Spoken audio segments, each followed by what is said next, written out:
Alhamdulillah nahmaduhu wa nasta'inuhu wa nastaghfiruhu wa nu'minu bihi wa natawakkalu alaih. Wa na'udzu billahi min syururi anfusina wa min sayyiati a'malina. Man yahdihillahu fala mudilla lahu wa man yudlil fala hadiya lahu. Asyhadu an la ilaha illallah wa asyhadu anna Muhammadan abduhu wa rasuluh. Sallallahu alaihi wasallam tabaraka wa sallama tasliman kasiran kasira amma ba'd. Bismillahirrahmanirrahim.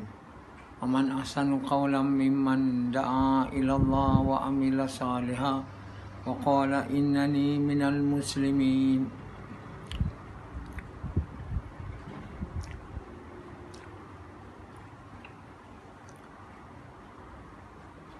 Tuan-tuan, bapa-bapa sekalian dan ibu-ibu sekalian,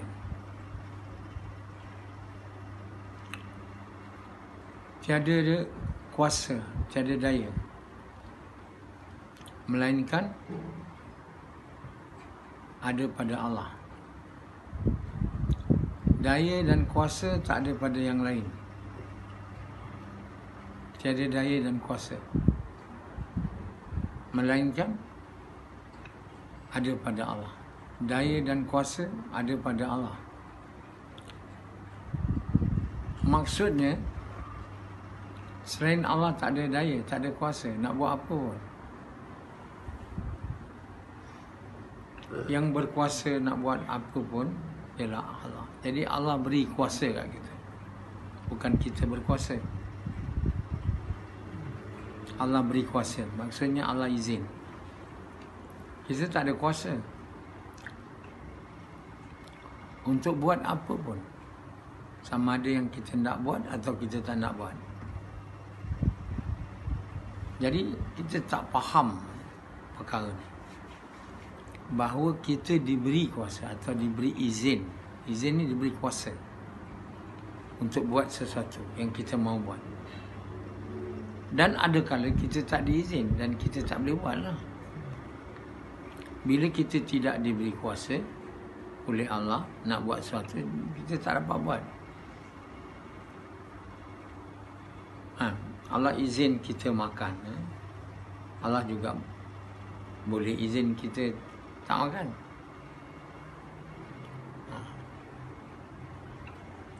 Tak ada benda kita boleh buat melainkan diberi izin oleh Allah.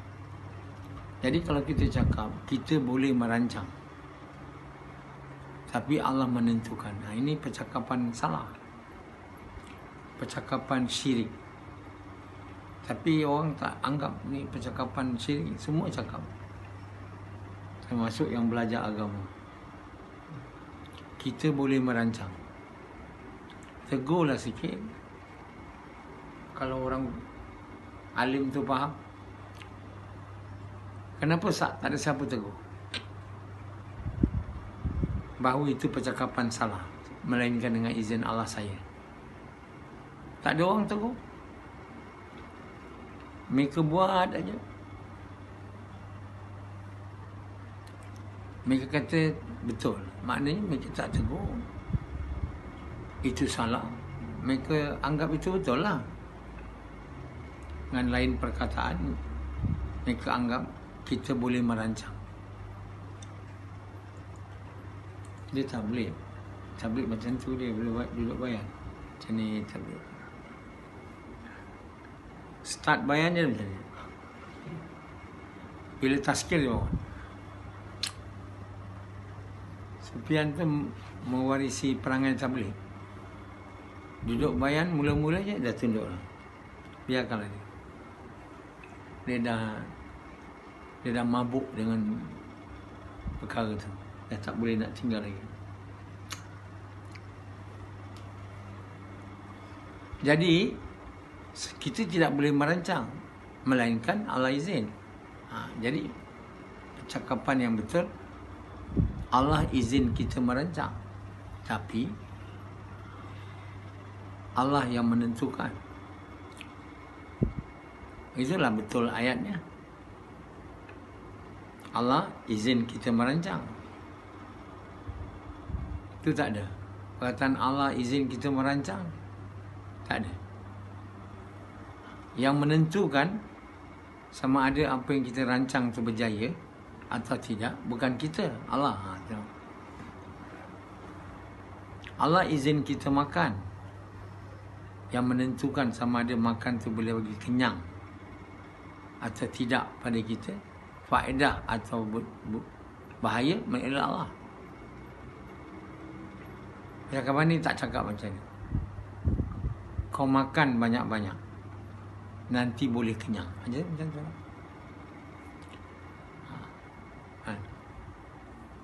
Makan banyak-banyak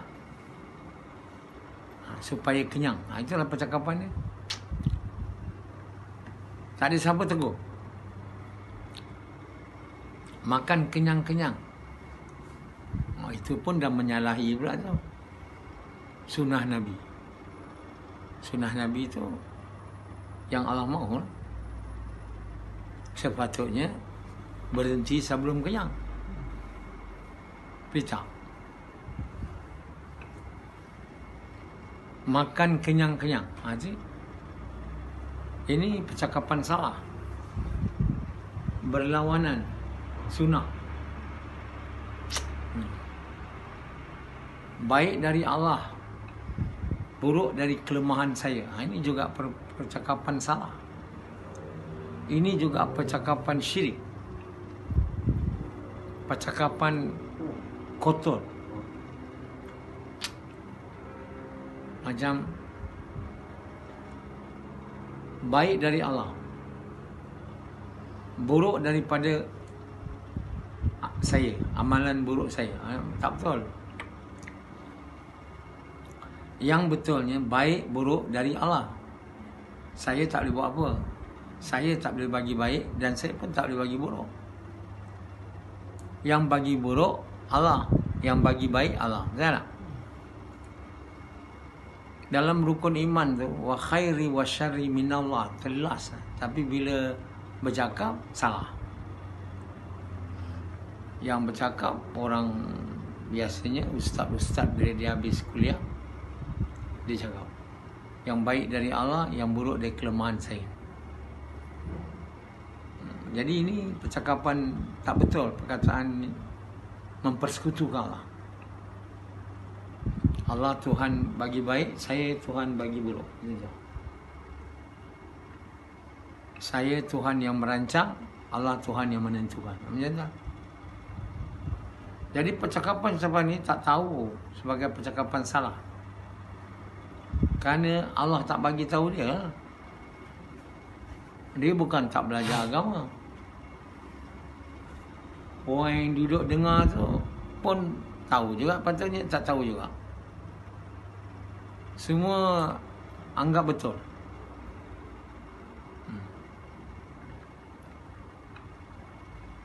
Jadi tuan lihat tak betapa banyak lagi percakapan salah yang kita cakap. Saya tak mau nak huraikan semua, tapi cukup untuk menunjukkan bahawa kita memang tak bercakap yang betul. Tak ada percakapan yang betul. Kalau satu orang cakap, besok saya jumpa awak, itu percakapan salah je. Percakapan yang betul, besok kalau Allah izin saya jumpa awak. Itu betul. Nabi SAW bila cakap pada orang kafir yang tanya dia satu soalan, dia bagi tahu besok saya jawab. Allah SWT hantar malaikat turun, Jibril. Lama tak datang. Bila Jibril datang, Nabi SAW, kenapa kau tak datang? Jibril kata, aku tak boleh datang kalau Allah tak suruh. Turun ayat. Lain kali jangan cakap besok aku akan jawab. Cakap insya-Allah besok aku jawab. Jadi bukan saja kita tak tahu cakap betul ni. Nabi pun silap. Nabi Sulaiman AS kata, saya akan dapat 99 anak lelaki yang akan berjuang untuk agama. Dia lupa cakap Allah izin saya boleh dapat 99 anak lelaki. Allah bagi satu pun tak apa anak, yang satu lahir pun hanya sekeping daging yang tak boleh bercakap. Jadi percakapan yang betul ini ialah percakapan yang tak mempersekutukan Allah. Jadi waman ahsanu qawlan mimman da'a ilallah. Percakapan siapakah yang lebih baik? Waman ahsanu qawlan. Ahsan baik. Ahsanu tak ada baik lagi, lebih baik. Dari percakapan mengajak manusia kepada Allah. Maksud mengajak manusia kepada Allah, mengajak manusia kepada kalimah la ilaha illallah. Tiada Tuhan melainkan Allah. Tiada yang berkuasa melainkan Allah. Tiada yang memberi faedah melainkan Allah. Tiada yang memberi manfaat, mudarat, bahaya atau sejahtera melainkan Allah.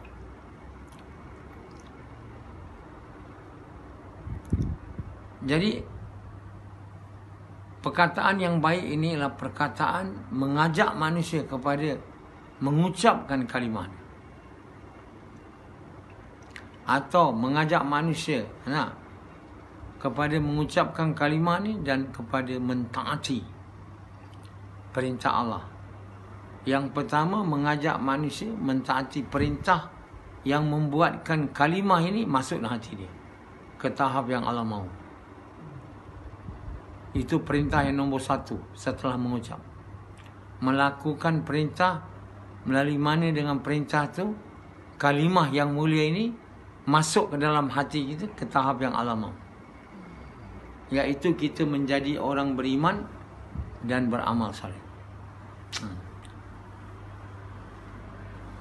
Kerana apabila kita jadi orang beriman dan beramal saleh, maknanya kita ada iman tahap yang Allah mahu, yang amal kita jadi betul. Amal semua betul, saleh, diterima. Maka kita jadilah orang yang boleh masuk syurga dan selamat dari neraka.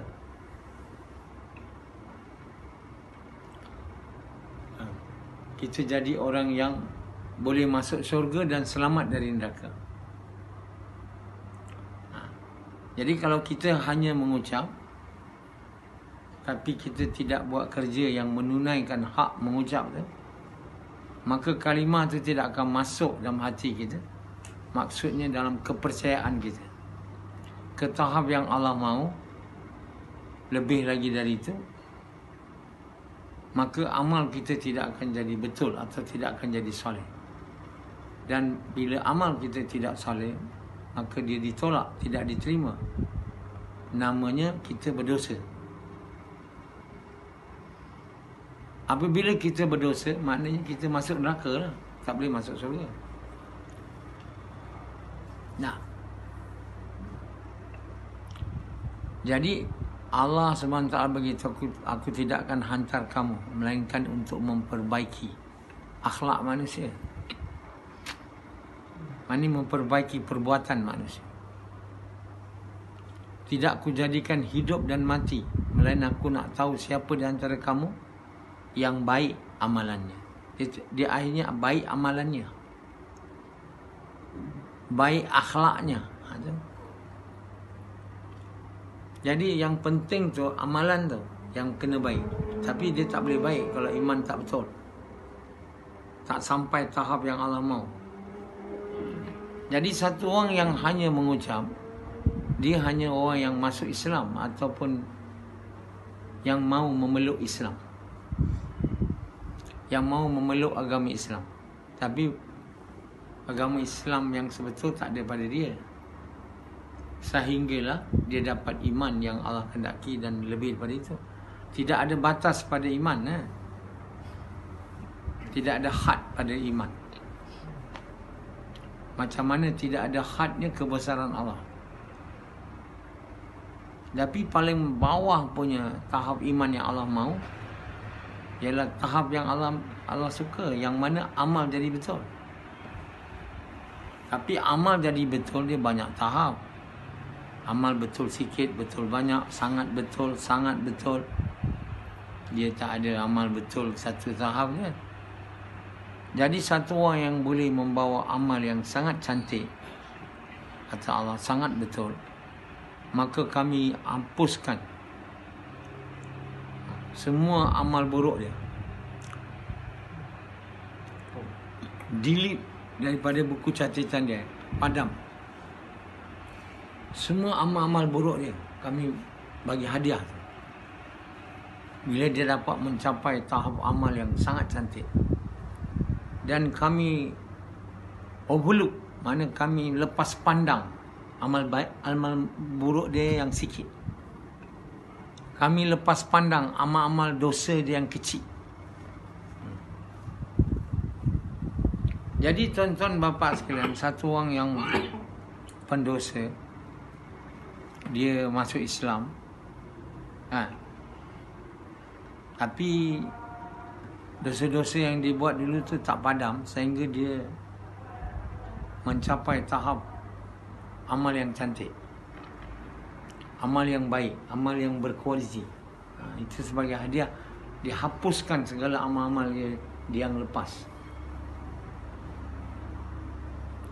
Jadi tuan-tuan bapa-bapa sekalian, Allah Subhanahu Wa Taala menghantar kita ke dunia ni untuk supaya kita kembali ke syurga. Dan kita tidak mungkin akan dapat kembali ke syurga melainkan kita punya amal yang cantik, yang baik. Jadi maksud utama kita ada kat dunia ni supaya kita dapat iman yang tinggi dan amal yang cantik. Amal yang cantik itu adalah amal yang dibuat dengan cara yang Allah suka, dengan cara Nabi Muhammad sallallahu alaihi wasallam, dengan niat nak buat Allah suka, dengan merasai Allah melihat, dengan yakin akan janji Allah. Jadi tuan-tuan bapa sekalian, kita yang sibuk cari dunia tentulah bagi banyak masa untuk cari dunia. Kita yang suka dengan dunia tak bagi masa untuk betulkan amalan kita. Kita akan bagi masa banyak untuk betulkan dunia kita. Dan bila datang bayan, kita tidur. Sebab kita dah letih. Kita dah letih dengan kerja dunia kita yang kita telah buat sepanjang hari. Jadi apabila kita datang dengar ceramah, kita gunakanlah masa tu bukan untuk dengar, untuk kita tidur dan rehat. Dan kita terus tunduk. Sebab kita dah terlampau letih. Itu je lah masa yang kita ada. Itu pun kita kata lebih baik orang lain semua tak datang. Saya datang juga ke markas, tapi ini sajalah saya boleh buat. Saya duduk aja dalam majlis bayan tu, saya terus tunduk dan terus tidur. Kenapa saya tak boleh tahan lagi? Sebab masa dah dibagi untuk perkara yang saya suka. Jadi mereka yang suka untuk supaya mendapat iman dan amal yang cantik, tentulah memberi masa banyak untuk ini. Dan sikit untuk dunia. Dunia itu hanya untuk keperluan saja. Sebenarnya dunia itu memang untuk keperluan. Sebab duduk di dalam dunia ni kita perlu ada rumah, perlu ada kereta, perlu ada makan, minum, pakaian. Sebab kita takkan lama dan kita akan mati. Kan? Kita tak nak buat rumah sampai 2,000 bilik. Kereta kita tak mau ada sampai 10 biji. Isteri banyak, makan banyak, kita tak boleh. Kalau kita nak kaya betul, tak guna. Sebab kita hanya berjalan. Nabi SAW bagi tahu kita kat dunia ni musafir. Bukannya kita nak tinggal kat sini. Jadi kita ni musafir, maknanya kita dalam perjalanan ke tempat yang destinasinya ialah di akhirat, sama ada neraka ataupun syurga. Destinasinya tidak di dunia ni. Kita lalu je. Jadi orang yang berjaya sangat nak mengumpulkan harta dunia ni, dia dah lupa yang ini hanya tempat yang berjalan ni, lalu je. Tempat yang dia nak tuju sama ada syurga atau neraka. Dia kena usaha supaya bukan nak masuk neraka, nak masuk syurga. Jadi Allah jadikan kita ke dunia ni untuk kita dapat masuk syurga, dan kita akan dapat masuk syurga melainkan amal kita betul diterima oleh Allah Taala. Kita jadi orang beriman dan beramal saleh. Ya. Selama ni orang manusia ni dia tak tahu apa usaha dia patut buat kat dunia ni. Jadi dia pun ikutlah semua apa orang buat. Semua orang kerja, pergi sekolah, semua pergi sekolah. Semua pergi universiti, semua pergi universiti. Semua kerja jadi doktor, engineer, profesor. Semua nak jadi, itu gaji banyak, tandanya bagus. Yang tak boleh jadi doktor, berniaga. Yang peluang semua tak ada, apa pun tak tahu, jadi jaga, bawa Grab. Itu je yang tahu. Bawa kereta, bawa teksi. Senang pula tu, tak payah nak fikir banyak. Bawa orang, bukan dia nak fikir mana tempat nak tuju. Kalau jadi doktor, banyak nak fikir. Ubat apa nak dibagi, malam bangun tengok pesakit, berapa injection nak bagi, apa ubat nak bagi. Tak boleh. Barulah duit dia banyak. Kalau bawa teksi je, tak boleh nak dapat pendapatan macam doktor beranak. Malam pun dia bangun nak menyambut. Bukan susah sangat pun, tapi kalau kena belajar je tu, tak boleh siapa je buat kerja tu. Kalau ada complication kan, dah. Jadi kan itu dia dibayar lebih, 40,000, 30,000 sebulan. Yang bawa tak ada apa-apa tahu, hanya bawa orang ataupun berdiri tegak jadi jaga 12 jam tiap-tiap hari. Mana dia banyak dapat duit? Tapi dia puas hati kerja tu, sebab kerja tu tak banyak fikir. Muka sembab aja, tak ada berfikir. Muka sembab, fikir tak ada. Kan? Satu orang dia buat kerja call. Call apa? Customer service. Beritahu tentang barang ni, barang tu. Itu je lah dia tahu. Barang ni bagus. Kadang dia tipu lah. Bagus, belilah barang ni. Jadi bagai-bagai macam cara orang berniaga. Tapi dia orang ingat, itulah semua orang buat, yang kena buat. Tak ada lain. Jadi kerja untuk membetulkan iman dan akhlak ni atau amal ni tak ada. Tak ada manusia berlumba-lumba untuk buat kerja ni. Disuruh banyak kali pun dia tak nak buat. Banyak kali suruh, tak nak buat. Masih lagi buat macam mana semua orang buat, iaitu cari dunia. Kan? Untuk memberi tumpuan kepada iman dan amal ni tak ada. Diberitahu banyak kali, tak nak. Disuruh baca Quran, tak nak. Dia tak nak. Dia terus baca surat khabar. Lepas tu dia tengok Facebook dengan dia, lepas semayang je terus buka. Lepas semayang je dia tak mau baca Quran. Sebab apa? Dia tak mahu tahu apa Allah mahu. Dia tak mahu. Dan dia tak nak buat apa Allah mahu. Dia nak buat cari dunia. Jadi satu orang yang tak ada keinginan untuk dapat hidayat, tak ada berusaha pun untuk dapat hidayat, macam mana nak dapat hidayat? Kan? Walau Nabi depan dia, walau Nabi hidup di kalangan dia, walau Nabi bersama dia, dia tak dapat hidayat. Sebab dia tak ada keinginan langsung untuk dapat hidayat. Dia tak ada keinginan, dan sebab tanda dia tak ada keinginan, dia tak ada usaha. Kerana keinginannya semuanya dunia. Jadi orang-orang munafikin atau hipokrit ni, orang yang hatinya hanya nak dunia je, tak nak lain. Kerana nak dunia ni dia sanggup tipu. Saya orang Islam. Dia sanggup mengucap. Kenapa?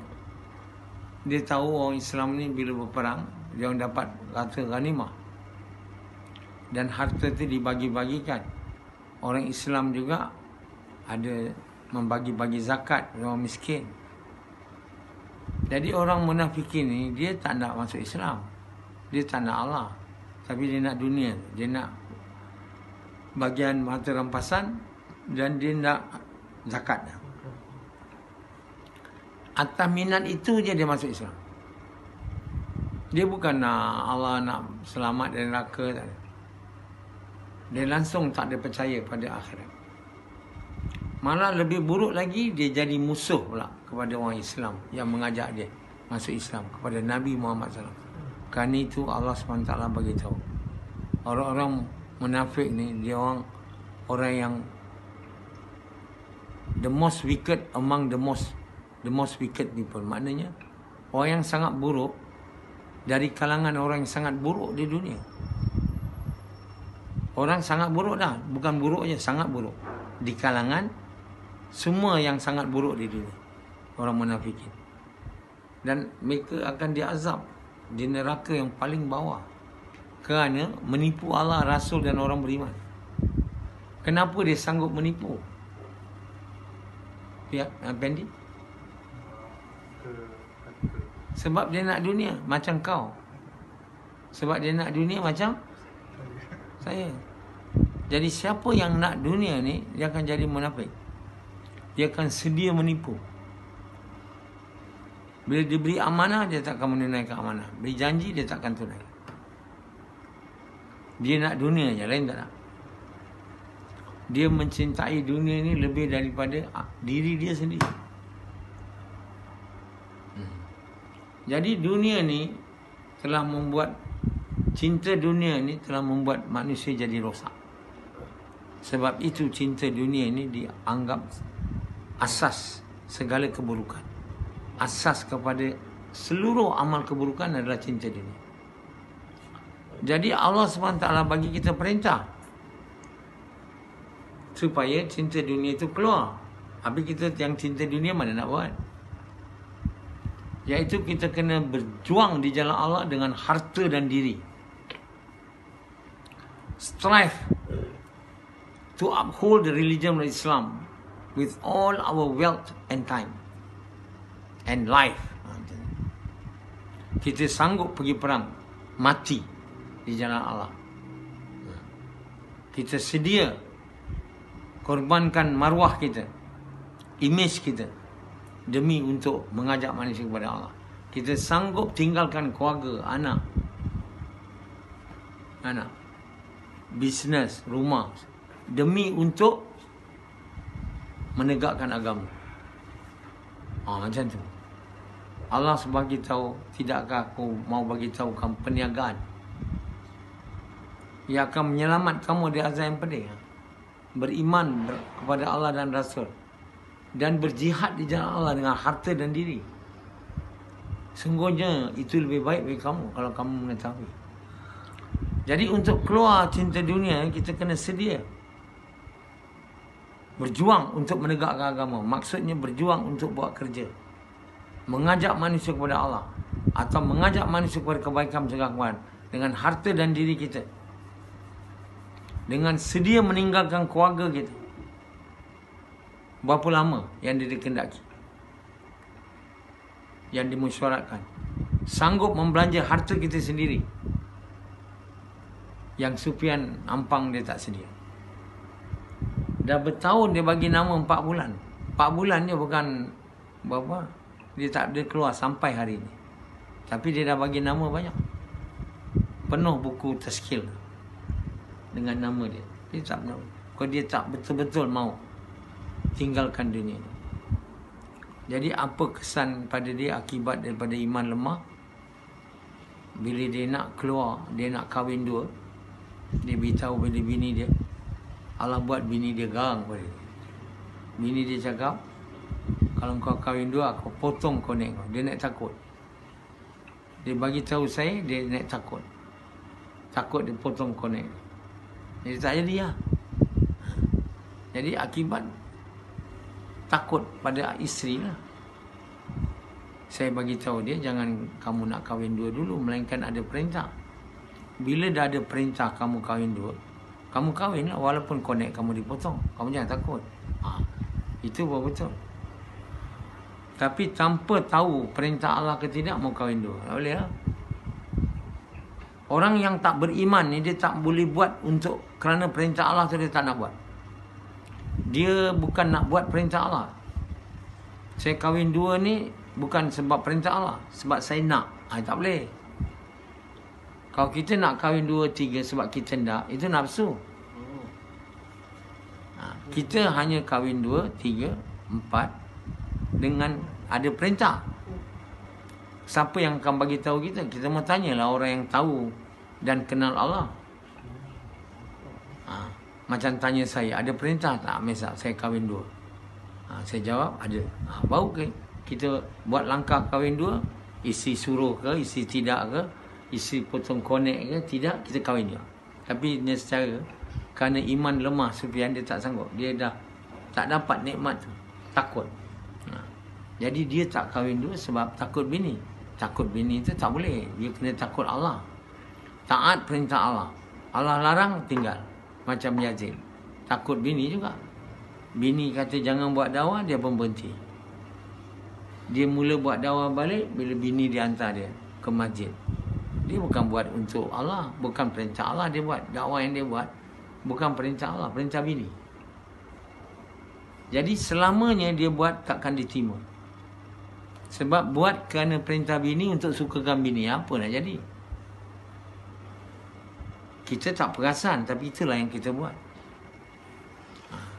Jadi apabila kita buat apa benda kerana perintah lain daripada Allah, tak diterima.